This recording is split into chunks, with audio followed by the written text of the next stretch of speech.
พี่เขียวเมื่ออ่านจดหมายนี้จบแล้วพี่คงเข้าใจฉันนะที่ต้องทำตามผู้ใหญ่เรื่องของเราขอให้จบลงเพียงเท่านี้ฉันหวังว่าพี่คงไปงานแต่งฉันนะจากน้อง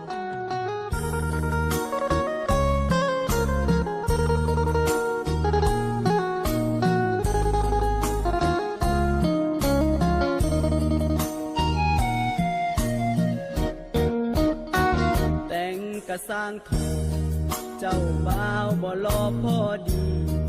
เบิ่งหน้ากะเฮ็ดจีวีดีแน่ก็แค่มีเงินหลายที่สัญญาหักพ่อเขาและเจ้าลืมอายแต่งแม่ถ้าเจ้าพอใจแต่งใดแต่งไปอายบ่อ่อนซ้อนรวยกะสร้างทองมีก่อนโลดรถคันโกใส่ทองหนักเป็นกิโลใส่โชว์ว่าเพิ่นคักหลาย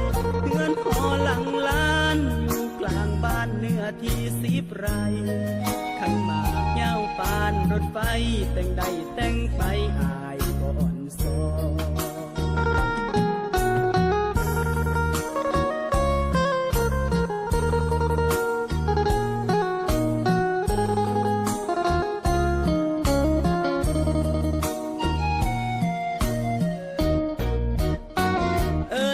วอนวอนอวยพรกันดังจน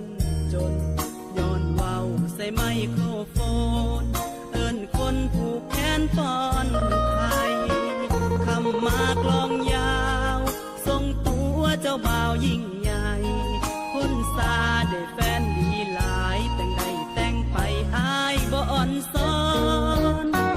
แต่งกะสร้างทอนแสงนีออนเงินหอดับแลพากันห้องแซวซึ่งสมเจ้าบ่าวเจ้าสาวดับไฟมีความสุขโลดที่มันสาแฟนเก่าคืออาย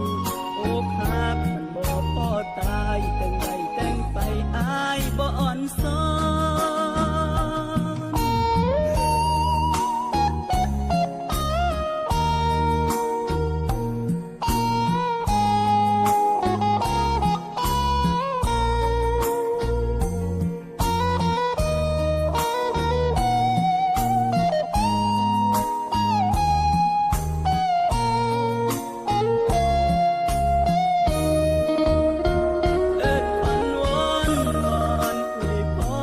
ดังจน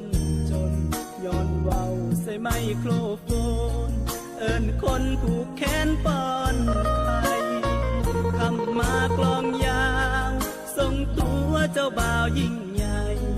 คนซาได้แฟนดีหลายแต่งใดแต่งไปอายบ่อ่อนซ้อนแต่งกะสร้างทองแสงนีออนเฮือนหอดับแลพากันห้องแซวซื่นสมเจ้าบ่าวเจ้าสาวดับไฟมีความสุขโลดที่มันสาแฟนเก่าคืออายอกหักมันบ่พอตายแต่งใดแต่งไปอายบ่สะอ่อนอกหั